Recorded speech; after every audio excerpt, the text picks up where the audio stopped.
Hoy moshkalar, hoy, men oddiy chopmasman va men faqat olov yoqish uchun emasman. Endi bu bedodlikka chek qo'yiladi.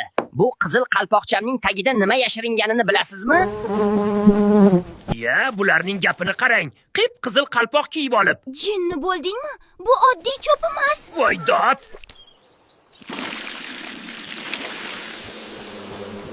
Voy dod. Tuproq shunday nam va mazali edi-ku.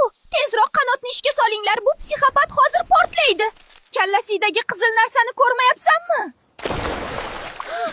Bu oddiy cho'p emas. Qochdik. Meni gultuvakka sanchib qo'ying va har qanday zararkundalardan xalos qilishimni tomosha qiling. Tekinxo'r moshkalar tugadi. Endi eng katta sirimni ayting. Men kuchli fungitsidman. Qizil qalpoqchamdagi oltin gugurt mog'or va ildiz chirishidan gulni asrab hayot beradi.